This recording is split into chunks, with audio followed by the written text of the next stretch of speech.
Well, 49ers season is over. Off season is officially here, which means that the 49ers drama is at an all-time high because Ryan, we 49er fans cannot have nice things. And if it's not a quarterback controversy, then we got to have something somewhere. And the 49ers are never falling short of what they want to provide us for content and things to talk about. We're going to talk about all of the happenings on social media. What is going on with the San Francisco 49ers? Does Brandon Ayuk really want out? We're going to discuss that plus more next.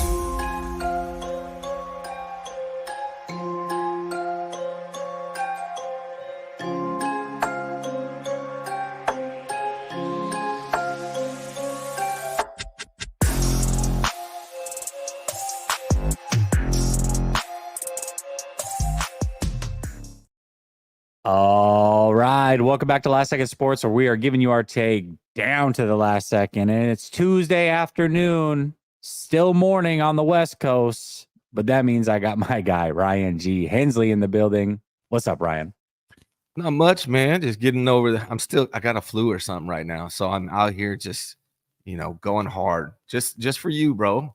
It's just so I could He's be like here flu game Michael Jordan right here. I love this. Yeah. Okay. Game 6. Ooh. This is game 6 right now. Yeah. I expect 50. Yeah. 6 from the flu, 6 from the Super Bowl. Just sick all around right now. Sick in the head, sick in a good way, just completely sick. All of the things. Real quick, we got a super chat coming through over on your channel before we even started. It says, I think BA doesn't like Kyle. It was also reported at the time that he was pissed Trey Lance was traded. He wants to be a number one receiver with a superstar quarterback. He knows what you need. Hello, Houston. That's interesting. I'm going to keep my mouth shut. There are some things I know about some of the things you mentioned there, but I'm not going to talk about those. Either way, what we do know is that Brandon Ayuk has put some things out. His family has put some things out.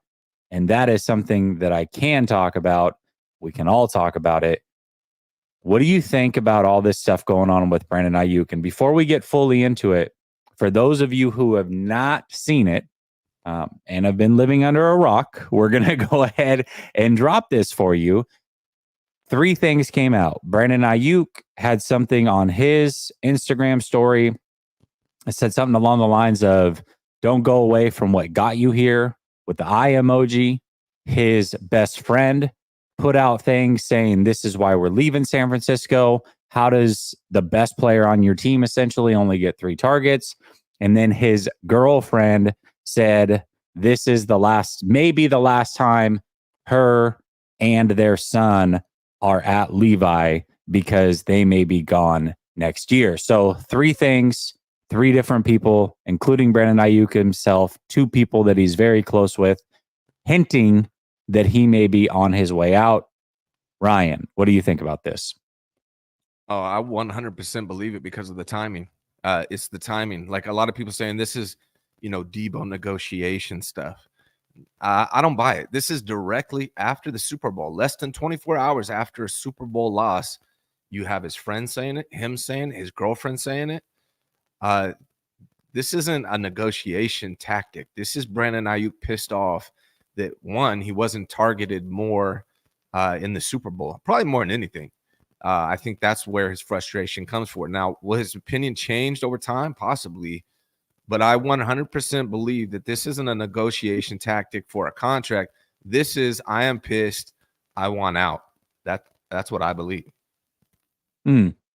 Okay. So for me, I think that it definitely does seem that way. And especially these signs have kind of been here early on. Last year, and he rarely tweets, he tweeted out something like, these are the type of numbers I put up being the 4th option on the team, which Correct. is saying, hey, you better be ready to pay me because I am a number 1 option somewhere else. Just imagine what I could do if I was the number 1 option. Right. That being said, I think a lot of this, and we're going to talk about some other players that are frustrated as well. I think this is just being frustrated that they lost. Obviously, players like BA that are great know that if they got their hands on the ball, that they could have made plays. And I'm sure that there's a lot of frustration. This is also somebody who's very intelligent and knows that he wants to get paid this offseason, not next. The 49ers do wait a lot. They are going into the fifth-year option. Technically, his contract this year is fully guaranteed, and he's under contract with the 49ers this year. Next year, a lot of times is what they would do is wait and try to get the contract done then. This is him saying, I want to get paid this offseason. And if you would have fed me the ball, I believe I could have made plays to win that Super Bowl. Now, I'm not saying in this moment he doesn't necessarily feel like he wants out of here. I could see that. One thing that you didn't see, and shout out to Lobs for shooting this to me in the DM, but he sent me a picture of Ayuk celebrating in the locker room. I think it was after they won the NFC West. I'd have to double check the hat, or maybe it was the NFC Championship. But one of the things that Ayuk's friend said was, "We'll see you in Vegas," or something along those lines. And a lot of people laughed that off as like, Vegas? You really, I mean, took you serious until you said you wanted to go to Vegas. Well, that picture of him celebrating in the locker room, there's a player standing next to him with his arm around him. They're very close friends, and that player is Jaden Daniels, who is the quarterback for the LSU Tigers and is rumored to being targeted by the Raiders. Now all those things start to make a lot of sense. It's clear that he's friends with Jaden Daniels. Maybe he wants to play with him in Vegas. I'm not sure. Either way, I think that this is something that they can get over. Do you think it's at a point where it's just he wants out and there's no option, or do you think that this is something that they can work through? Oh, I'm sure they can work through it. Money talks, right? And he's been here a while. I'm sure he's appreciative and likes his teammates. I'm sure he likes his coach, but I'm sure there's a lot of frustration there. So when I say I feel like this is legit, what I mean is his opinions that came out with less than 24 hours after the Super Bowl loss are 100% truthful. I don't think that this was okay, girlfriend, friend, I want you guys to say this on your social media, so now the 49ers will give me a better contract. I don't think that's it at all. That wasn't planned. What they're just speaking about what they're talking with him about. This is 100% emotion reaction to losing the Super Bowl. And at this moment, or at least as of yesterday, he wants out. Now, will that change over some time after he's had time to cool down, after he's had time to talk to the 49ers and they start talking money? Sure, it could possibly change. But 100%, this is how Brandon Ayuk feels right now. Whether or not it comes to fruition, I don't know. But I definitely 100% do not think this is a negotiation tactic in any way. That doesn't make sense to me at all. Now, if this was later on and he released these statements independently, possibly you could say it's like a negotiation tactic. But I think Brandon Ayuk's frustrated, man. I think, San Francisco is not a premier destination if you're a wide receiver in this offense under Kyle Shanahan. A majority of what you do is run block. You're getting taxed out that, in California. So half your check is gone, right, because of taxes, for one. And for two, you're not getting a lot of targets, and you're expected to be a run blocker or you won't see the field. That's not what wide receivers really want to do, right? Like there's guys like Jawan Jennings that are hungry, Romello Bell that are hungry and are willing to do that to see the field. Brandon Ayuk was willing to do that, and he's really good at it to see the field. But wide receivers want to catch touchdowns. They want to catch passes. That's what they do. And he hasn't been targeted nearly enough as talented as he is. This guy he had 1,300 yards plus this year on less than 100 targets. If this guy was somewhere else where they pass a lot more, he would be one of the top 5 receivers in the NFL, I believe. And I think he knows that. And I think this isn't a desirable situation for him. Now, the 49ers can absolutely work this out, and they absolutely should. Rob Stats and I were just debating on Twitter about, he said, I'm fine if Brandon Ayuk leaves. How? I told Rob, and Rob's my guy. I love him, but we disagree on a lot of things. How the hell could you be okay with Brandon Ayuk leaving? Who on the roster can replace Brandon Ayuk? If you lose Brandon Ayuk, you have to bring somebody else in that's not on the roster right now, because there's nobody on this roster that can do what Brandon Ayuk does. 49ers need to make this priority number one to me. Oh, I agree with that wholeheartedly. You definitely cannot, under any circumstance, lose him, especially not having a replacement option at wide receiver. He's the only guy that can get open consistently. He's the only actual full-fledged receiver that is an elite route runner and does all the he does so many things for this team. I don't think like we're to a point at all where this is not fixable. Right. I don't think that I don't see him on another team this year. I mean, even worst case, if he plays out his fifth-year contract of his contract, he may not be happy with that, but I think that's probably worst case scenario versus locking him up. But I also want to throw this scenario out there because, and this is something I could see. I don't think it's as likely, but I could see this. If you look at the way these contracts are structured, you can't move on from Debo. You can't move on from Kittle, who are the guys that you probably would want to consider potentially moving on from if you want to make changes this offseason, unless you want to go full run it back and you feel like this team is good enough, which I don't know how you can believe that because they've now lost multiple times in a Super Bowl. But if that's what you believe, or you wanted to make those changes, those would be the guys that you'd want to move on from and you'd want to pay Ayuk. But you really are in a situation that you can't do that. Ayuk's contract is the only movable contract at this point because it's fully guaranteed. So you take no cap hit and you don't have to wait till after June 1st, which means you can get draft picks in return for him. So I think if I were rating the likelihood of a player moving between like Kittle, Debo, Ayuk, I think Ayuk is the most likely to go. I just don't think any of them go anywhere. That's just my personal opinion. Hey, Brandon Ayuk has gone this offense. It's the beginning of the end. I hate to sound that dramatic, but it really is. Debo is not on the level of Brandon Ayuk. Jawan Jennings is no, there's nobody on this team that is on the level of Brandon Ayuk doing what he does. And it's not only what he does on the field. He works his ass off. He's a number one player in training camp. He shows up to work in phenomenal shape. He is everything you want from a player. They have to figure this out with Brandon Ayuk because without him, I don't know, man. I don't see unless they somehow look, if Brandon Ayuk ends up holding out or they trade him or whatever they do. Someone in the chat says Conley can be developed. Conley's like 45 years old. He's good, but he's not going to be developed at this point in his career. There's nobody that can do what Brandon Ayuk does on the team currently as structured. And if they move on from Brandon Ayuk, they better be drafting a wide receiver in the first round. And they need to use those picks for the line. So they got to figure out Ayuk, man. He is, to me, one of the, outside of CMC, maybe the most important player on this offense. You know, Trent Williams, Brock Purdy, Brandon Ayuk, man. You gotta figure it out with BA. Well, I mean, how many receivers in the league are number one receivers, really are great in the locker room, and are this willing to be blockers? How many?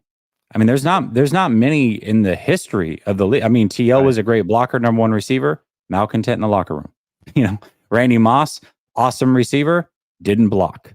Right. Also a malcontent. You know, there's just not many of those guys that exist. I'm not saying that he's like one of one and nobody in the league, but he blocks more than most of these guys, and he's not a problem in the locker room. This is like the first real issue we've heard from Ayuk, and this is, to me, just him showing frustration in a loss. I mean, I don't know. It just kind of. Who's more well-rounded in the NFL at wide receiver than Brandon Ayuk? In this offense than Brandon Ayuk? I mean, the only person that I could even maybe put on his level as far as well-roundedness might be Devontae Adams. But Devontae Adams is like 32. Yeah. So I don't want that. I mean, Ayuk's 26 years old, about to be 26, I believe, next month. So he hasn't even peaked yet. He hasn't even peaked yet. Yeah, I don't want to get rid of Ayuk. Like I said, I do think that this is salvageable. I really do. It's early. This is not It's funny because I made a video about it last night and I said, Ayuk taking the Debo tactic as far as his contract negotiations go. But the reality is it's too early for contract negotiations. Way too early for contract negotiations. So it's purely frustration. It's purely frustration. Like, I'm tired of this. Like, that's what it was. Yeah, absolutely. Absolutely. All right, let's get to some of these super chats real quick. Brother Bob says, say his name right. Ryan MOFNG Hensley. What's up, dog? What's up, bro? Nice to see you, man. Keenan says, my favorite duo definitely needed this stream after the Super Bowl. Appreciate you. I wish it was under much better circumstances. I'd much rather be talking about how they won a Super Bowl and how they're going to repeat. Keenan says, my heart can't take losing BA, crying in the club. All right. James says, wait, Jesse, you know some stuff, spill the tea. We don't know the source, feed us now. I can't. And it's not that, honestly, it's not that relevant for now. It just, seeing what I saw, I'll just say this, seeing what I saw is not a surprise for me. It just is more evidence as to what Ayuk has already put out. That's all. Blood Moon says, BA can get slapped with the tag or sent somewhere like the Bears for a pick if it makes enough noise. Family, friends don't help. Look at the Diggs example. Too much noise. Yeah, I agree. And they don't have to. They don't have to franchise tag him. He's under contract. So this is the one thing, right? Regardless of how unhappy Ayuk is, he's in a contract here. He's not going to not play hard. He's just not that type of player. He is getting paid decent money this year. He wants to get extended this offseason. I understand that. I'm sure he wants to be a bigger part of the offense. I get all those things. But the bottom line is the 49ers own his contract. So BA, if they don't want him to, is not going anywhere. He's not. He could hold out now. He could hold out if he chose to. That's an option. I forget the rules on the 5th-year option. If it's like the rookie contract, I hate even having to look those rules up every year, but it seems like you have to just in case. Yeah. Smack Jones says Adams for AB, I'll do it. BA for a first, I'll do it. I wouldn't do Adams straight across for him. Adams is too old. Adams is great, but he's 6-7 years older. I wouldn't do that. I would do Adams in like a 2nd-round pick for him, but there's no way that they're going to get that. Brother Bob says team with the better talent lost the Super Bowl equals out coached. Fair. Black Orchid says got to keep my nephew of my Ayuk. I'd be heartbroken. Good. Oh, okay. Yeah, I got you. Trust me. BA leaves. He's slowly becoming my favorite 49er over the last year or so. Josh says Raiders can't trade a 1st-round pick if they are getting Ayuk's guy, Jaden Daniels. Yep. Would you trade BA for Adams? No, I wouldn't trade BA for Adams. I would trade him for Adams in a second. I would also, if BA really wants out, I'd listen to 2 2nd-round picks for Ayuk if they were higher picks. Of course, I would prefer a first, but if he's really wanting out that bad, I mean, I would listen to a couple different options, but I'd rather just keep BA. For me, I'd rather keep BA over all those guys and find a way to move on from them. That's just me.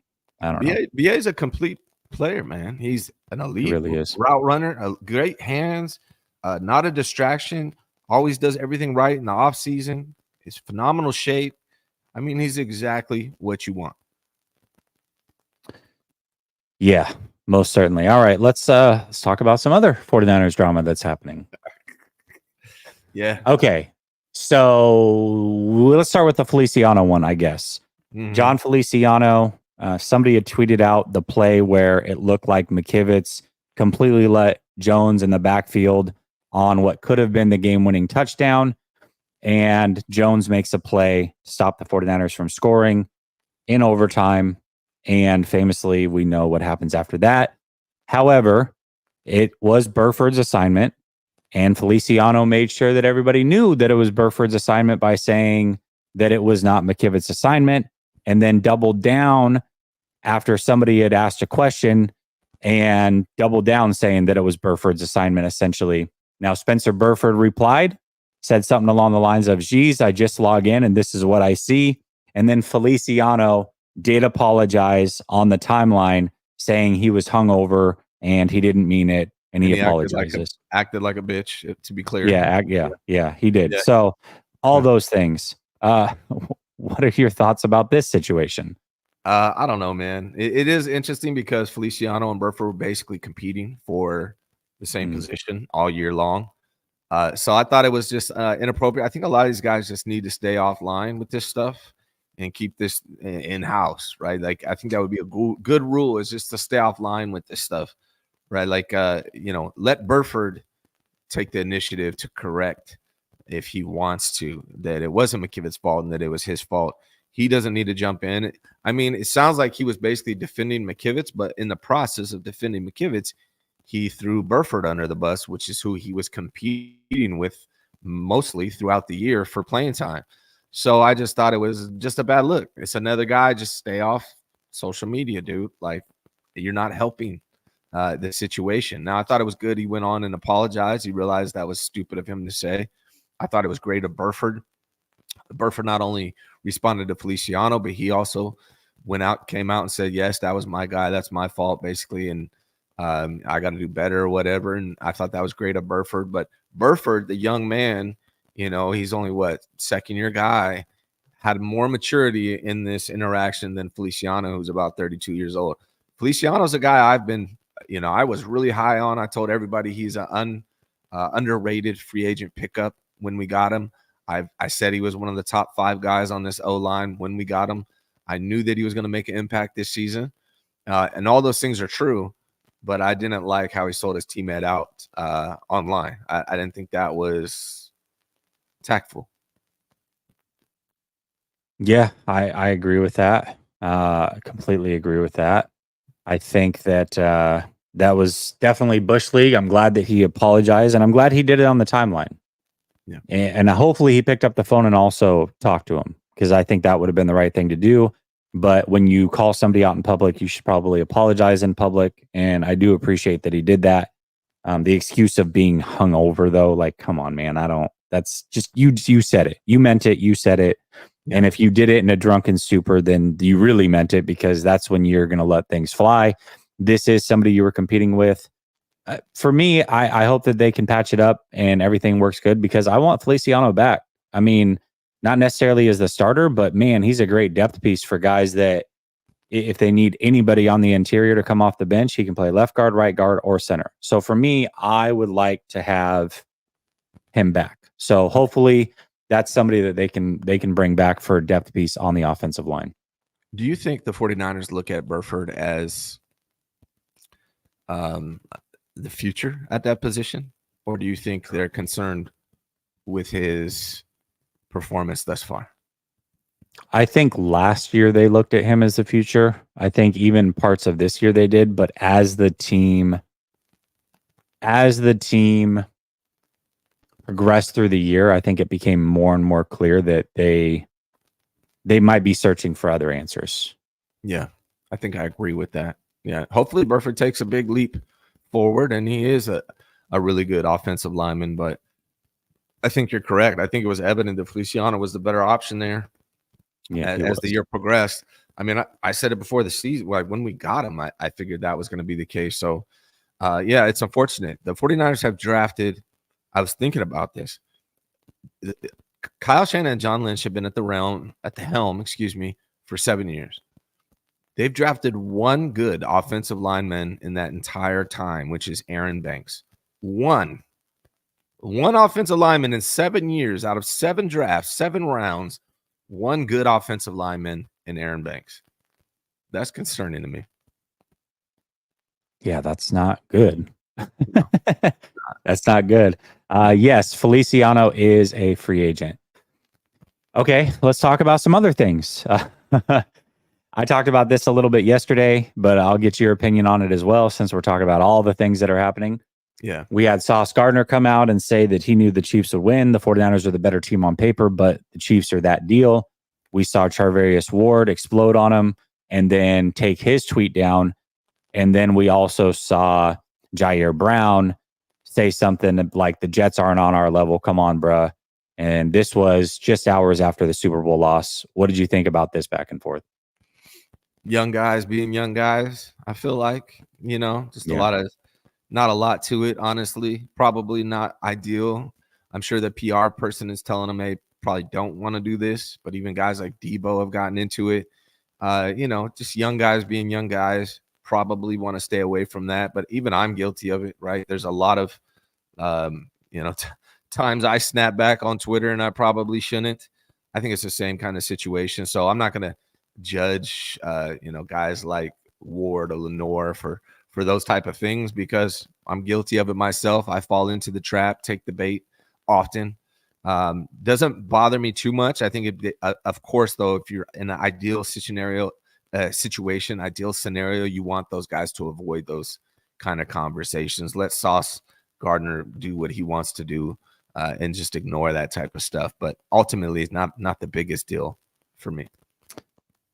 Yeah, to me, I look at it a little bit differently. This is kind of the culture that Debo and some of these other guys have built, and clapping back and wanting their respect.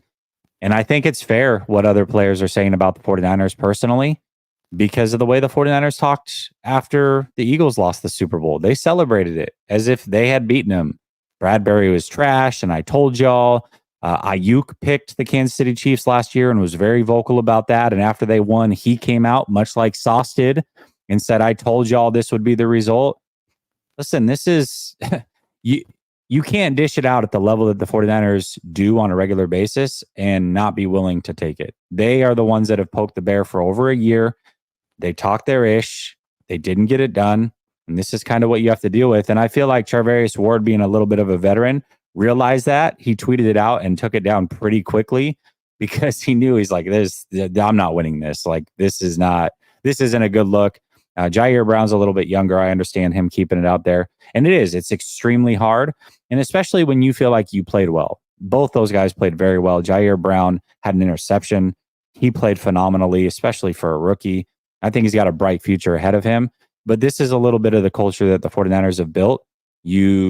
Whether it was you or other players on your team, kind of made your bed with this social media thing and the way that you've clapped back at other teams. So this is exactly what you kind of deserve based off of the way that you guys have been talking about other teams throughout the course of the years. Yeah, and frankly, man, I'm tired of the talking. I want to see more action and results, and I know a lot of fans get mad when I say stuff like that. They just went to the Super Bowl, but I mean winning a Super Bowl is kind of what I'm talking about. Like, I want to see you guys win a Super Bowl. I'm tired of the run it back. I'm tired of the excuses. I'm tired of we're better than these guys. We just didn't, because of this and this, we didn't win. That's not my cup of tea. So I would prefer they stay off that and just win games. I don't really want to hear you talking trash after losing. I'm kind of with it. If you win, say whatever you want. I highlighted this comment here. T-Dub says BA will easily garner 2 firsts. Easy. I'd say 1. I don't think so. I think one late rounder, maybe. Now this for you may be like, I'm not willing to trade him unless that's what he gets.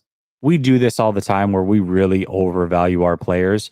When Debo was on the trade block, and they wanted to see what they could get for him. They heard a lot of similar things. 2 first-round picks. Nobody was offering anything close to that. And that's why the 49ers were unwilling to move on from him and eventually paid him. But he's not worth 2 first-round picks. I could see a late first, maybe 1 late first, maybe. But and like a 4th or something, I could see. I could see a 1st and a 4th, or a 1st and a 5th, or 1st and a future 3rd, something like that. But no, 2 first-round picks, absolutely not. Yeah.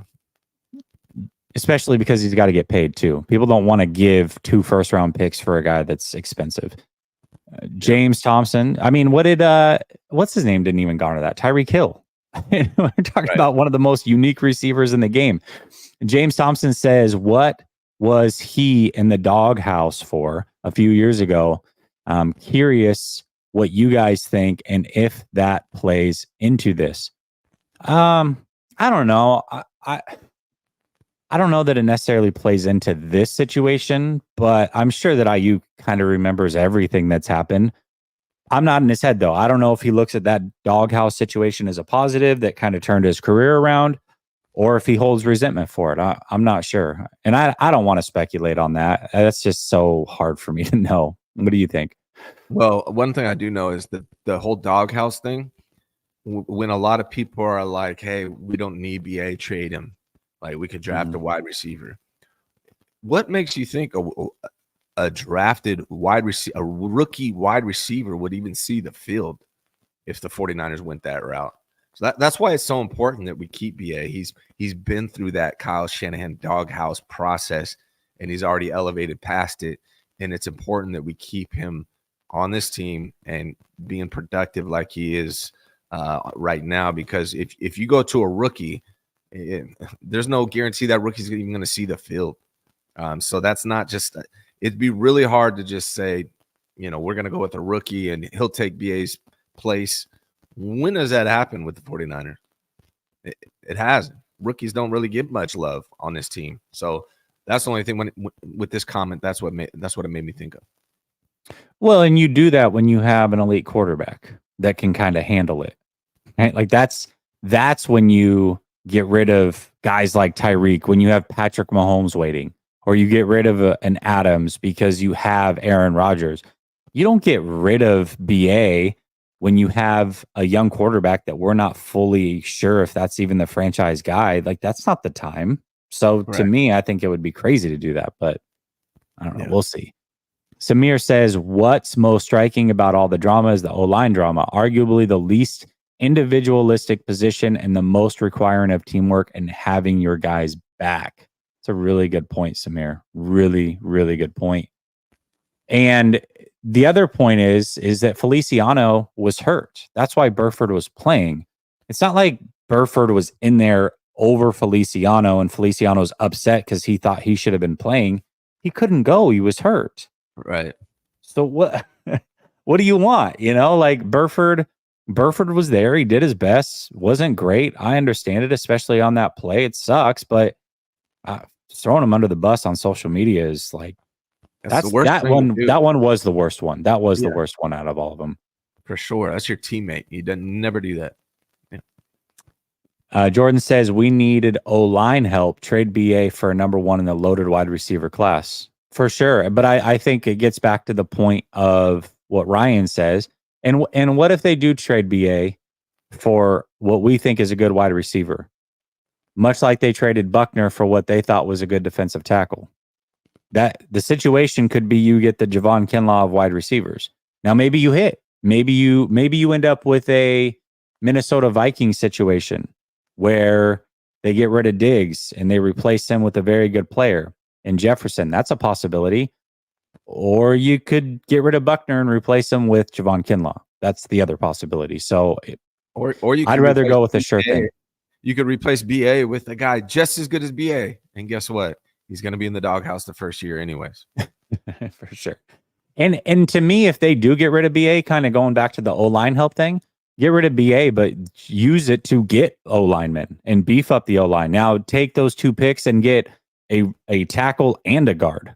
That's what I would do. I'm not getting necessarily another wide receiver. Now, second round, I'll go wide receiver. Maybe I draft 2 to make sure I try to hit, but no, I'm not getting rid of BA to go with a young wide receiver that's not necessarily going to make an impact this year, to your point, Ryan.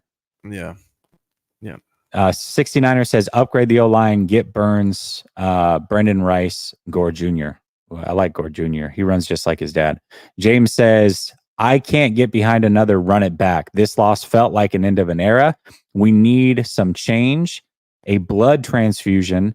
Will there be another run or regression? Hate me, but the quarterback still is not good enough. Okay, let's go step by step on this one. I agree. I don't want to run it back, but when you look at the contract situation, I think that's where we're headed.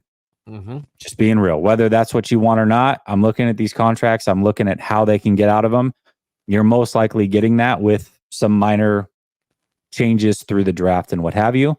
Yeah. This loss did, I agree, feel like an end of an era, but we're going to talk about that. I'll get into my thoughts fully on that later. We need some change. Agree. Is the quarterback enough? I thought he was in this game. But it all depends on what you look at Brock Purdy as. If you look at him as a franchise quarterback, then no, he wasn't enough because he should have carried you and scored a touchdown on one of those final 2 drives.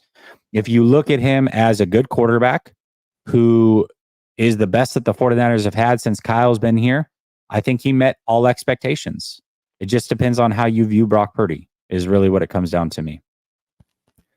Yeah, I mean, yeah, this is a loaded question. There's a lot. I mean, I could do a whole show on this question, James. So good job by you, man. But yeah, it feels like we have to run it back, basically. And we all talking about beef up this O-line. Well, first of all, they've drafted one good O-lineman in 7 years. So even if they prioritize it, which they haven't, even if they do, the odds of them successfully hitting on a week one starter is very slim. Most likely what you're looking at is Colton McKivitz, your starting right tackle, and either Feliciano or Burford, your starting right guard next year. That's the reality that we're facing right now. So it does look a lot like running back. John says, I like Brock, but Grant and Larry were talking about, do you draft a quarterback in the upcoming draft? I say yes. Can you guys comment? It depends on where. I mean, I'm not doing it in round 1 unless I think there's an elite quarterback there. Then I probably would. But no. But I'm also looking at this quarterback room. It's not just a Brock Purdy thing. Look at the quarterback room.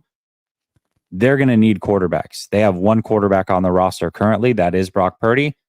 I say draft a quarterback every year. These compensatory picks, instead of drafting kickers and running backs, I'm drafting one of those third round compensatory picks is like designated for a quarterback every year, and just getting as much talent as I can at that position and seeing if anybody can pan out. I think that you should be doing that. That's how you should build the quarterback room at this point. Brock doesn't necessarily need a veteran behind him anymore. He's established enough to where he knows what's going on. He does need somebody that can help him prepare throughout the week, but a rookie can certainly do that as long as they grasp the offense. So for me, that's what I'm doing. Third round compensatory pick every year. That's a quarterback, and just see what happens. Agreed. Yeah. And I don't care how good the quarterback is. It's not an anti-Brock Purdy thing. ANTYE says, who cares about being a good guy? That's the problem with this team. Where's the passion? Get mad. This team is too positive. That's why we always lose. I mean, I don't have a problem with the passion. I just think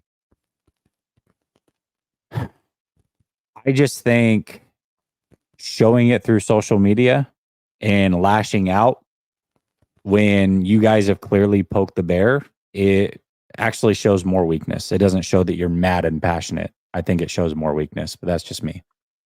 Yeah, I agree. Devin says he is going to Houston. A lot of Coach people has been telling me that for a while. He's been telling me that for like 4 months. I don't think so. If he does, then that would be good deadly. luck stopping that offense. CJ Stroud and Brandon Ayuk, and it's basically the similar offense.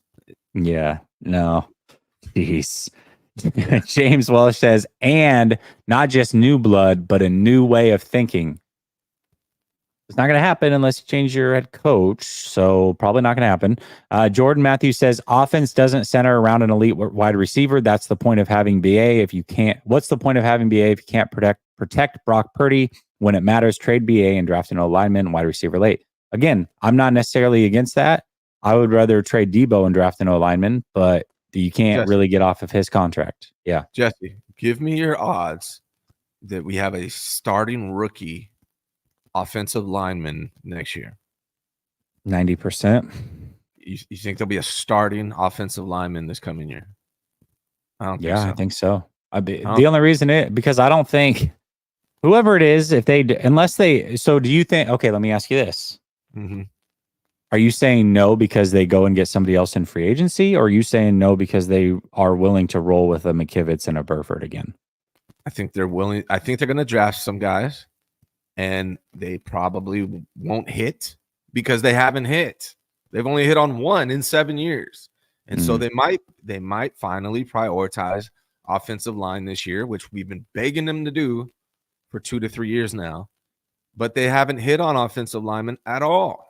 And so the odds of them, one, prioritizing it, and two, hitting on it seem very slim to me.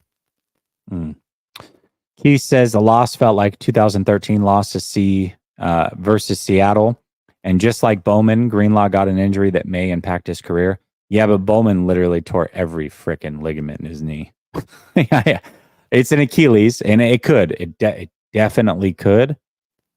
But I think that he'll eventually bounce back. I just don't know what he looks like next year. And next year is like, we're going to do this whole run it back-ish thing. Next year is truly the last year you can win a Super Bowl with this core cast of characters. So we'll see. All right. You wanted to talk a little bit about the OT rules. I did talk about them yesterday. I'm sure you did as well. Give me your thoughts on the overtime rules and seemingly the 49ers not being prepared for them the way. It's certainly not the way that the Kansas City Chiefs were. They were fully prepared. I mean, the Niners were not prepared at all for overtime. There's Eric Armstead didn't know the rules. He said he learned the rules looking at the Jumbotron on a TV timeout. That's the first time he heard about the overtime rules. Kyle Juszczyk said he didn't know the rules. They asked Kyle Shanahan right after the game why his strategy was the way it was. And he basically said, well, I wanted to get the ball, or excuse me, his strategy was, what did Kyle, basically whatever Kyle said made it seem like he didn't even know the damn rules. So you can debate whether Kyle knew the rules or not. But one thing for sure we do know is that the players didn't know the rules. And another thing we do know for sure is that the Kansas City Chiefs have been preparing for that exact scenario 2 weeks prior to the Super Bowl. Their players came out and talked about it. This is what we were going to – we had a plan in place for what I think one of them – hold on. I think one of them even said that they had prepared for these overtime rules in the offseason. That's how prepared they were for these rules. Sure, right. This is the difference, right? The Kansas City Chiefs were prepared for this exact scenario. If we go to the Super Bowl and we go to overtime, this is what we're going to do. We're going to defer, give them the ball first, and then we're going to go down. If they score a touchdown, we're going to try to score a touchdown, and we're going to go for 2 and win it, right? They were 100% prepared for this situation. The 49ers were not. This is, let me be clear when I say this. This is a fireable offense.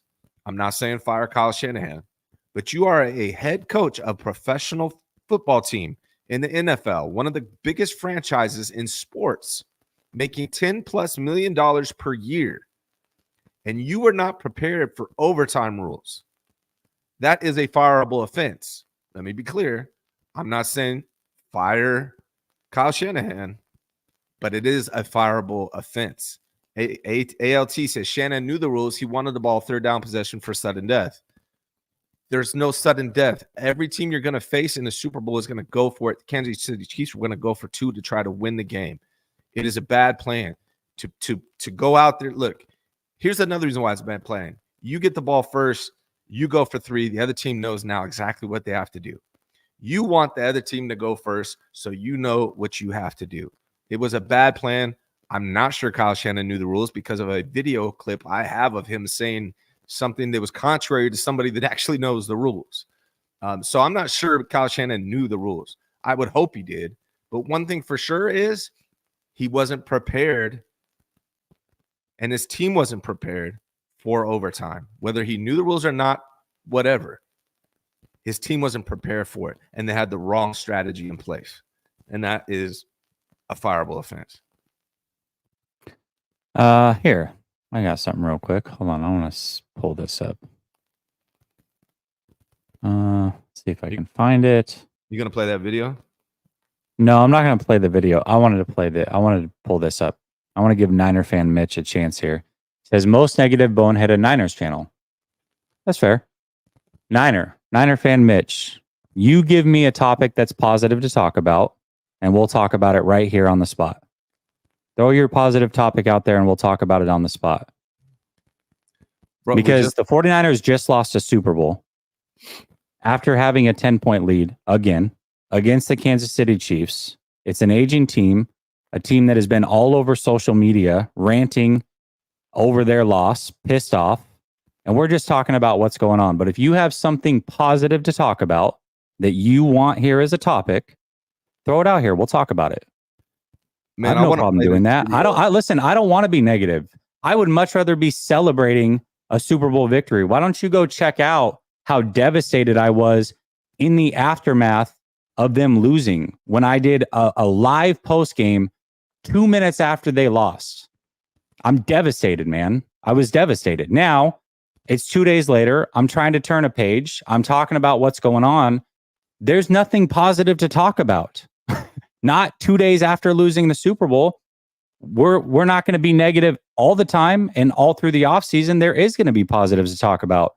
But right now, I don't see the silver lining. So if you have something positive, throw it out there. We'll talk about it right now. We'll change the show on a fly for your positivity. Throw it out there. You can't call out a problem without giving me a solution. So you've called out the problem. Give me the solution. Go ahead, Ryan. Yeah, and Ultima NL. Look, I'm looking at a video right now. I don't know if Jessica played it or if you can hear it. I could play it. I don't know if you can hear it, but it talks about Kyle Shanahan. Was hoping that he had another. Listen, I can play it right now for you, man. Tell me if you guys can hear this. Here, can you hear this? No, here. Try add it to the stream and see if I can pull it up. All right, and I'll play it for you guys right now. Hold on. Let me pull this down real quick. See if we can add it. There we go. Should I hit play? Yeah. Draw, and again, it went into overtime. But is there anything right now that you feel like was the difference down the stretch? I mean, love to score a touchdown there at the end, not give Pat another chance. Love to score a touchdown and not give Patrick Mahomes another chance. Could you guys hear that? I don't know if you guys could hear. I could hear it, but I don't know that they could. Sometimes it works. Sometimes it went into overtime. But is there anything right now that you feel like was the difference down the stretch?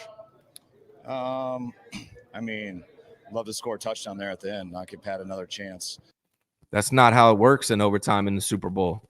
So, hey, this is Kyle Shanahan speaking, not me. To me, that sounds like you don't know the rules. Oh, you know what? I heard that and I didn't catch that he said like to score a touchdown there and not give Pat another chance. So he thought that if they score a touchdown, the game's over. You're right. Okay, so you guys couldn't hear it. He's literally saying that, oh, you can hear. Never mind. Yeah, he was saying that in overtime, he wishes they scored a touchdown and to not give Patrick another chance. That's not the way it works. Patrick had a chance no matter what. He didn't know the rule. He didn't know the rule. Exactly. Gosh, how did I not catch that when I saw that video yesterday? That's crazy, bro. Exactly. Absolutely crazy. All right. There you go. Sorry. Well, never got a positive topic from Mitch, so I guess it's a fireable freaking offense, man. I'm sorry. I'm not saying fire him because you have to have an alternate solution, but that is a fireable offense. You are the head of one of the largest sports franchises in the NFL, and you don't know the overtime rules? Maybe you shouldn't have been getting lit at the press conference. I'm sorry. And I know Mitch is mad because we're being negative. Well, I'm feeling negative because this team lost a Super Bowl again. Listen, like I said, I'm open to feedback. A lot of people give me feedback, and I appreciate them. I thank them. I am open to it. I'm not above it. Listen, this is our channel as a community. It's not just me, right? Like I'm the guy up here talking, but for me, I'm a solutions guy. I don't like when people call out a problem without giving a solution. So I gave Mitch the opportunity to give a solution and give me a positive topic, and we would switch up the show on the fly and talk about his positive topic. He came to me with a problem, gave me no solution. So at that point, you're just whining. You're not actually giving me a way to fix it. So I don't know what to tell you, man. Richie says the real reason why we need to run it back is because Jed can't fire Kyle. Kyle, who's his friend. Eddie D would have had a new coach years ago. Well, Jed York also thinks that if they lost in the NFC Championship, it would have been a good season. So it was a good season in his eyes. Brother Bob says, our team is immature. That's the culture. Thanks, Kyle. Jordan says, if we don't overhaul this O-line, I'm boycotting. I think that they're going to, I don't know. We'll see. Ryan doesn't agree with me, and he has reason not to based off of the way the 49ers do things. I think they're going to draft somebody, and I think that person plays, but we will see. Who did you think they were going to draft first with our first pick last season? What position? last season in the first pick. What do you think? I think I didn't have. I don't. From what I remember, I had 3 positions in mind. It was either corner, D end, or offensive line, and I could have seen him go either way. And no, mine was offensive line. I thought it was a glaring obvious. I mean, need. no. Excuse me. I was thinking of 2 years ago. Safety, defensive end, or offensive line. Yeah, mine was offensive line. They didn't even get one throughout the whole draft. So I don't know, man. I don't know. We've been screaming till we're blue in the face that we need to beef up the O-line for years now, and they haven't done it. Yeah, so you're right. You're right. I have no evidence to think that they're going to do it this year. I'm hopeful.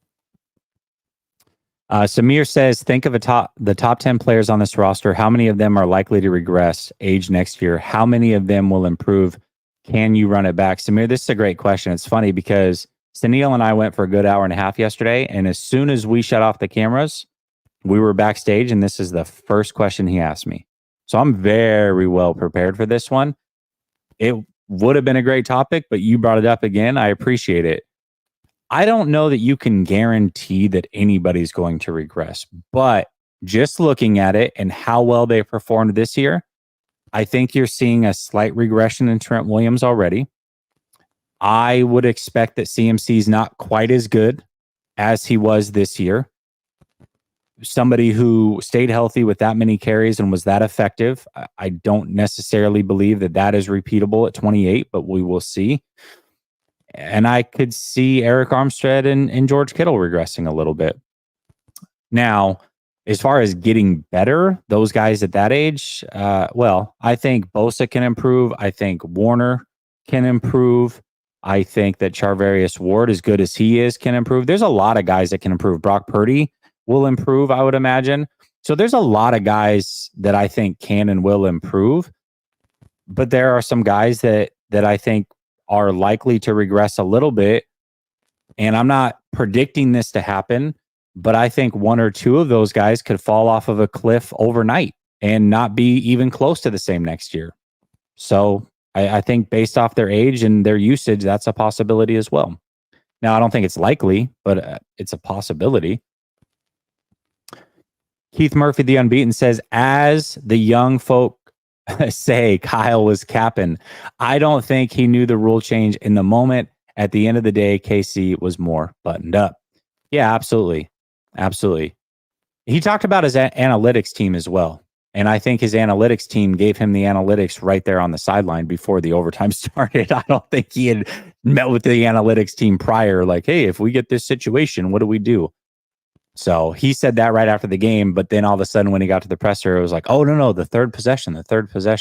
Okay. Mm-hmm. 49er, For Life Niner says, we need tipsy Kyle out there coaching. I actually thought he was pretty gutsy. I thought he was gutsy at times. I do. More gutsy than what he normally is. He had a couple moments. Yeah. He had a couple going moments. for it on 4th down. He had the Jawan Jennings double pass. So, I don't think it was a lack of aggression. I think it was just the lack of awareness in the overtime rule. And I think starting out the second half with 9 out of your 10 plays being passing, not ideal. So here's a question I have, Jesse, for you. I didn't pay for this super chat, but I'm gonna ask a question anyway. Oh no, I only take paid super chats. I'm sorry. I'll send you $2 after the show. All right. Do you think any of these players are gonna be a little out on Kyle after this game? They've gotten to pretty far with him, but they can never get over the hump. I was a coach for 10 plus years, and I always told myself or my teammates or people around me, if we get blown out, that's because the opposition was better than us. If it's a close game and we lose, that's on me as the coach. I always held that accountability because if it's close, then there's something I probably could have done to get over the hump. Do you think, we saw with Brandon Ayuk, how he responded with the frustration. Brandon Ayuk is definitely out on Kyle Shanahan right now. Now that could change, but right now that's how he was feeling after the Super Bowl. Do you think that's a common feeling amongst a lot of the players, or is it just Brandon Ayuk who happens to feel that way right now? I don't know. I'm trying to look at everything as a whole. And to me, I think there's a lot of little things I can point to as to why they lost that Super Bowl. I look at, I could see maybe George Kittle being frustrated because he really, I just was watching the All 22. I got down to the fourth quarter before we went live, and the game plan wasn't built around him at all. Like he was non-existent, and it wasn't because he wasn't open or anything. It was they just didn't give him an opportunity to make plays. So I could see maybe Kittle possibly being a little frustrated, but guys like CMC did touch the ball 30 times. He fumbled in a very crucial moment. You had Trent Williams with some weird penalties. So I don't know that anybody, I don't think it's a locker room mutiny by any means. I don't think that anybody's like fully out on Kyle, but I definitely think what I hope people are seeing is that this team has talked about for years how the quarterback didn't matter. You know how long we heard that? Quarterback doesn't matter. Quarterback doesn't matter. As long as he gets the ball in the playmaker's hands, the quarterback doesn't matter. We'll go win the games. Well, they had a quarterback that did that, and those playmakers didn't win the game. A lot of those playmakers couldn't get open on a regular basis. Those playmakers had a drop here or there or a fumble. The playmakers had a chance to win this game, and they couldn't do it flat out. Now, did Brock go win you the game? No. He certainly didn't lose it, and he put his team in a position to be successful based off of what they should be asking of a second-year quarterback. They didn't do what they needed to do. So maybe, just maybe, they'll start to realize, like, oh, we can't just be overly talented at every other position and get this done. We need a legit quarterback who is going to go win us games, and or a coach that is going to scheme those games open and knows what to do in all these situations. We'll see. That should be their real thought. They should not at all just be putting this all on Kyle or Brock or whoever. Look, Brock Purdy, I gave him a B for his performance. He definitely did not lose the game for you. But he also didn't win the game. But he didn't win the game. He didn't. And he had opportunities, Jesse. He did have opportunities. I got to be real with this. Like, I was a little soft on him the first day. I was trying to be nice, but he had opportunities to win this game, and he didn't. He didn't have his Elway moment. He didn't have his Eli Manning moment where he rose above it. He didn't have that moment, and that's kind of what I was hoping for. Brock played good. I wasn't. Didn't play great. I wasn't. And here's the thing. Again, this all comes down to what your thoughts and expectations were of Brock Purdy. I will say, I just got done watching the All 22. I was frustrated in the game that they started out the second half with 9 plays out of the first 10 being passes. Still think that they should have ran the ball more. But again, I also thought CMC was the clear MVP of this team and the best player. He should have been touching the ball in those moments. However, I can tell you, go look at those drives, go watch the All 22 when you get it, Ryan, and tell me that Ayuk didn't pass up wide open checkdowns that were going to put the team in good third down situations that could have potentially changed the way the outcome of that game played out. All 3 of those drives, he put them in bad situations. He passed up favorable checkdowns, not checkdowns that, oh, he had a lot of pressure in his face, or it's a check down on the left and he's looking at routes on the right. No, stripe on his helmet is looking at the check down. He goes over the top instead to a very blanketed wide receiver and chooses to go downfield, takes an incompletion instead of taking a 5-6 yard check down to keep the offense on time and in rhythm. So those things did happen too, right? He wasn't perfect, and I'm not saying he was. What I think of Brock Purdy is he's a good quarterback, starting level quarterback, probably around 12 to 15 in this league. But I don't expect guys that are 12 to 15 in this league to go out and win you Super Bowls. That's just me. Now, if you think Brock Purdy's elite, you should expect that he wins you a Super Bowl, and him not winning a Super Bowl should tell you, maybe I should slow it down a little bit, and he's not elite. But for my expectations and the way that I've talked about Brock Purdy, he met all my expectations for that Super Bowl. Here's the thing that worries me, man. If he is not that guy, then we're going to be stuck in quarterback purgatory for years. Again, that was my worry. And I don't know, man. I know Brock played good. I love Brock Purdy as a person. He's a really freaking good person. I love his attitude. I love the way he carries himself. He's better than I thought he would be. Honestly, he's better than I thought he would be. But is He's he better than everybody thought he would be. Yeah.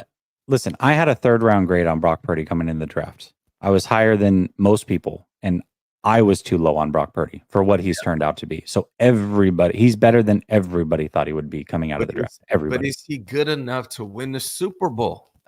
He is on this contract. That's the problem, right? If this is who he is, and again, I want to bring this back out because this is a great comment. This is where I'm at with Brock. Okay. I personally have planted my flag and said I don't believe he'll ever be an elite quarterback. Brock is still growing though. These are facts, and they don't have to make the decision until after next year.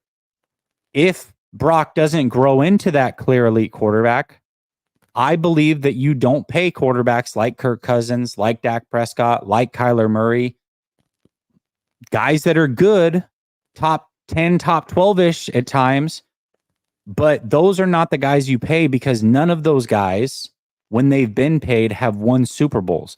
Now, guys like that can win Super Bowls when they're very inexpensive, and that's what makes this very hard, is the 49ers could win a Super Bowl with Brock Purdy on his current contract, and he is good enough under these circumstances. Will he be good enough long-term? I don't know about that. And if they pay him, they may be in quarterback purgatory, which means no Super Bowls. That's also a possibility. And I want to bring this up. Rebecca, that may be true until they needed it most.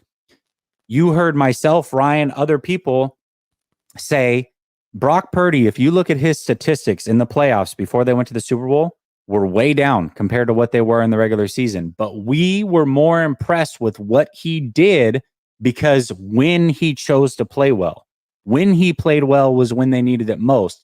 That's what Brock Purdy did. So even though the overall statistics didn't look good, even though at times for our whole half, he didn't play good football in either of those games, he did it when it mattered most. Mahomes didn't shine until they needed him to shine. When they needed it at the end of the game, I think they went touchdown, field goal, touchdown. Final 4 drives when they needed it most. Mahomes did what he needed to do, and he went out there, won it with his legs. I think in overtime, he was something like 8 of 8 and had 67 of their 75 total yards on that final overtime drive. What more do you want? Like that's what Brock Purdy did against the Detroit Lions. That's why he got all the credit. Mahomes didn't shine until they needed him to shine. Yeah. And I think it is fair to say that Brock Purdy can definitely improve. He's very young. This is his full, first real offseason, right? Without being injured, with being the guy. So it's very likely that he comes back improved, and maybe he will become that guy. I just feel like I was the way the whole season felt. It felt very, storybook like. It felt like a fairy tale, like this amazing story of this kid, Brock Purdy, who just came from nowhere to lead the 49ers to a Super Bowl. And he had opportunities and moments in that game where he could have won it for this team, and he just didn't. And that kind of made me wonder if he is going to be that guy. Yeah, I think it's fair. I think it's fair. Again, like I said, it's all about the expectations going into the game. And I can see why a lot of people are now kind of thinking, well, shoot, I really thought he was the guy. Maybe he's not, and they start to question it. I never thought he was going to be an elite quarterback and worth paying big money. And so my expectations might be a little bit different than some people. Fish and Chip says, I don't see eye to eye with Ryan, but he's right. Hey, okay. I'll take it. There we go. Brother Bob says, posted that on X, has 37,000 views. Some are denying it. I think he's talking about the video you shared. Yeah. Niner Matt says, what the F is there to be positive about? I'm over this being okay with second place mentality. I'm ready for a rebuild. Better a year early than a year late. Yeah, whoever, I forget the guy's name, Mitch. There it is. Devin Smith says, us not being prepared seems like a pattern with Kyle Shanahan. Okay, fair. Brother Bob says running it back means repeating what hasn't worked as far as winning a Super Bowl. It's insanity to keep doing the same thing that is proven not to be good enough. We'll all fall for it again, though. When they win 12 games and they get the number 1 seed, we'll all believe again. And hopefully we're not disappointed. Keith Murphy says, I see Debo regressing and being hurt more. Also a possibility. Oh, I wanted to bring this up as well. Bill says, there are no analytics for this. It's never happened before. But why was Kansas City prepared? There may not be analytics, but Kansas City was still prepared and knew the rule. Samir says, so the defense may improve, but the O may regress except for Brock Purdy. Sounds like even more pressure on Kyle Shanahan and Brock.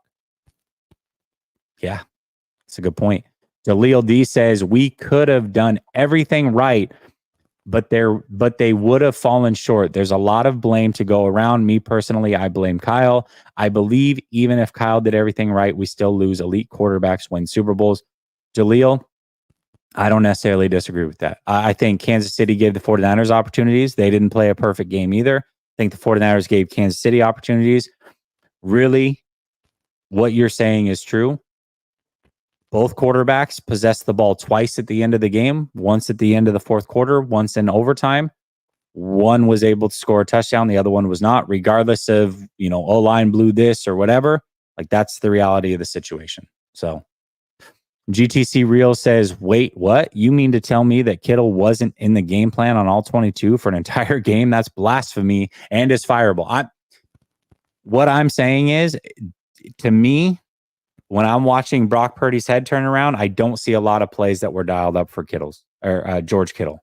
I don't see a lot. And I can also say I've been watching more Brandon Ayuk the first time through. I like to watch it multiple times, and I like to watch individual players and kind of give an assessment. I've been watching more Brandon Ayuk than anything because I wanted to see if he was able to get open.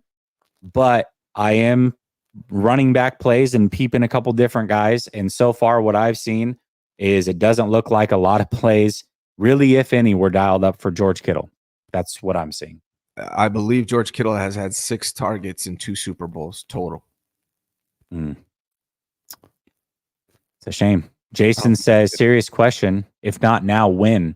This was the team and the year to do it. I agree. Too much emotional damage now. Plus, they have to fight young, scrappy teams next year all over again. 3 Super Bowl losses in a decade is nuts.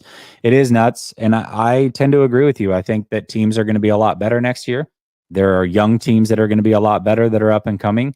I don't think anybody fears the 49ers. All the teams that have been losing to the 49ers on a regular basis really have kind of changed over. It's a whole new crop of teams. Their division's going to be extremely tough. I don't think that it's a guarantee that they even win the division next year. So here's my question, Jesse. Are the 49ers going to be better, worse, or the same next year? I mean, I think it's a possibility that the roster's slightly better, but the team comes back to earth a little bit from a standpoint that the roster can improve through draft, free agency, what have you. They might shore up the offensive line, but I think the gap closes, and I could see a scenario where they're not necessarily the number 1 seed, but the roster's better. I don't know if that answers the question. The thing for me is, to me, if they're going to improve this roster, it's going to have to come from the draft because I agree. They're pretty tapped out financially. So I don't know. Yeah. Feel it. Brother Bob says Kyle has too many hats. GM, head coach, OC, and immature kid. Okay. All day, every day. Kim says all the critical mistakes Kyle has made over the years, he couldn't get away with that at McDonald's without getting fired. Jaleel says we're fooling ourselves again. The rest of the things are just talking points, but I'm here for it. Brock managed the game. We need a dog at quarterback. Listen, I don't disagree with you, Jaleel. I don't disagree that if you ultimately want to win a Super Bowl, once you get past this rookie contract, the window is closed unless you have an elite quarterback. So I'm with you. Keenan says it's funny that Kyle said he didn't want to give Pat another chance, but he did either way. Yeah. Jordan says Kyle isn't a good head coach. He's a good OC. Jeez, man. 3 days, man. Have you kind of noticed that the overwhelming response is people are not happy with Kyle? Do you feel that way? Oh yeah, I asked the question on my Twitter. I got like 300 responses and like who the loss is on, and I swear it's probably like 75% Kyle. And I would argue with that take even. Like I hear that a lot. He's not a good head coach, but he's a good OC. I'd argue against that. I think Kyle's not really the greatest head coach. He's not necessarily the greatest OC. He's a good play designer, right? But Great play designer, but great calling play those plays and timely. I right understand thing. what you're saying. Yep. Yeah. I understand it. Fish and Chips says we are stuck in head coach purgatory. Losses all on him. You know, I tweeted out before the season started, and people are like, "Oh wow, you're already being negative." I tweeted out and said, "For better or for worse, this season is on Kyle Shanahan," and here we are. For worse, unfortunately, and I think people think the season is on Kyle. Keith says this offseason he won't be healing. He'll be able to work. He's talking about Purdy. After next year, we'll have a clear body of work on if he's good enough to be paid. I agree, Keith. This is why I have the three-year rule, and people are pressing me after every week, good Right. week or bad week. Make a decision. Tell us what he is. I gave my opinion on what I think Brock will be. I'm just not willing to say that I'm right or wrong until I see 3 full years. I think Brock deserves that. I think we're too high and too low, not just on Brock, but across the league. We get way too high over one game, one loss, one win, one crucial circumstance. And really what Brock's trying to do is just build his resume, and everything is a data point, but not everything is the data point. Let me say that again.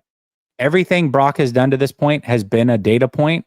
It is not the data point, but sometimes we treat everything like it's the data point. This is what I think of Brock Purdy. So I'm going to use this sequence as to making my point and prove that I was right. Whether he's a good player or he's a bad player, whatever you stand on, people are using everything as a referendum on who he is every single time out. And that's not the way that this works. They're all data points that add up that will help us make that decision, but you can't make a decision play in, play out, game in, game out this early into a career. It's way too early to say what he is for sure and what he isn't. We can have an opinion, but to be arrogant as if we know, that's where I think it's laughable. Yeah. GTC Reels says a lot of people forget who our quarterbacks were in recent years. Yeah, they're much better now, or he's much better. James Thompson says, did you see Orlovsky compare his QBR numbers under pressure and whatnot when arguing with Shannon Sharp yesterday and Brock?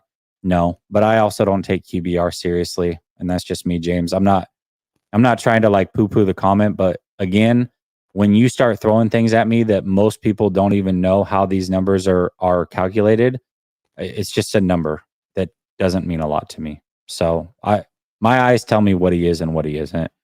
For Life Niner says KC could have scored that last drive, fourth quarter, with the same play KC did in overtime. Andy Reid said, nah, let's put on a show in the big game, homie. Kyle's the little homie shaking my head. Jeez, I don't know about that. But they did pretty much beat us on the same play they beat Philadelphia with. If you watch it, it's basically the same exact play. Rob Johnson says, first time here. Every time they lose one of these games, the team looks completely out of touch. Is it the game plan or execution? I say game plan. I will say this, Rob. First of all, thank you for being here. Hopefully you stick around. I think that it is clear that not every stone was overturned in preparation of this game. Brother Bob says analytics are from college. Too many homers. Okay. Swagglehos says if Brock doesn't become elite, you can still win, but you still need an elite O-line in front of him. Can't expect him to overcome busted plays like Mahomes. I agree with that, but you can't win with him if he's getting paid elite money and he's not elite. And if he were to win under those circumstances, he would be the first quarterback ever to do so. Okay, so let me lay this out for you. We've had 38 Super Bowls now, right? 30 how many Super Bowls? 56. 56? Yeah. 38 of those Super Bowls. I have to update my numbers because I do this every year, but I'm pretty sure that 38 of those Super Bowls have been won by Hall of Fame caliber quarterbacks, something like that. Or no, it's 40 something. Either way, let me put it like this. Let me go to the salary cap era, which is really what matters. In the salary cap era, every single Super Bowl has been won by one of two types of quarterbacks. Either an elite quarterback who is on a rookie deal or getting paid big time money, or a non-elite quarterback who's not getting paid big time money. Every single team that pays a Jared Goff, a Tua Tagovailoa, a Kyler Murray, a Dak Prescott, whoever those guys are throughout, Phillip Rivers, who's Matt Ryan, these types of guys, those teams have not won a Super Bowl. So non-elite quarterbacks that are being paid have never won a salary or never won a Super Bowl in the salary cap era. The next time it happens, it'll be the first time. So expecting that the 49ers win it when Brock gets paid, if he doesn't turn out to be elite, you're asking for something that has never happened in the salary cap era. I would rather go with the rule and not the exception. That's just me personally. David Sir says, Jesse, your scorekeeper broke my heart again. Yeah, I'm sorry. Blood Moon says Kyle had to call a timeout in OT because of Wilkes' calls. Bill Belichick is DC, where Shannon can focus 100% on the O. Would be way better. Kyle worried about Wilkes. Bill Belichick's not going to be a defensive coordinator here. One. Number two, Kyle is the head coach. He's not the offensive coordinator. He needs to focus on the whole team, not being an offensive coordinator. And I love that he called the timeout in that situation and was aware, because he threw Wilkes under the bus after the Minnesota game when he could have done it there as well. So I like that he fixed that. Keith says, Kyle didn't muff the punt and fumbles in scoring position. I blame players. Again, I don't think that there's one person that we can blame or one play we can blame. I really think it was a team loss. And ultimately, I think Kansas City's just better. It can be that. Both these teams get paid. Kansas City's just better. All day, every day, Kim says Kyle should get fired for not even scouting Patrick. Genius, right? Fair the Great says, my stance has always been that Kyle is not a great head coach. He is an OC play designer. Now everyone feels how I feel. You are all welcome. All right. David Sir says, if by any chance Trevor Lawrence bombs next year and becomes a free agent, should the Niners move off of Brock and bring in Trevor on a cheap deal? I don't know. Let's see what Brock does next year. I want to see what Brock does. Yeah, I do too. You know what I want? I want Josh Allen to opt out of his contract in a couple years and come be a 49er. That's what I want. Great. Yes. Thank you to, I think it was actually Rich that gave the $4.99 somebody. I didn't see the name. I apologize. Jay Dizzy says, if you want to retool, rebuild in 2024, are you ready to go 8-9? I am. Easy to say after a Super Bowl loss. Some people were saying rebuild after last year. Again, I think it comes down to expectations. I think this was the year to win a Super Bowl. And if I'm wrong, I'm wrong. I don't think this team with this cast of characters is enough to win a Super Bowl. I think that has been proven out now. And it's going to be harder next year. I don't think this team will win a Super Bowl next year. So the question now becomes, are you willing to retool? They don't need a full rebuild. Are you willing to retool and get rid of guys a year early to keep this thing competitive for multiple years down the road, even if that means taking yourself out of the running for a year potentially? I am. But I also look at the contract situation. I say it's probably not realistic. And I'm not here to talk about hypotheticals a ton. I want to talk about what we do know and come up with my opinion based off of that. And I will say that my opinion doesn't matter because it's going to be a run it back here. So we'll see. It matters to me, Jesse. Thanks.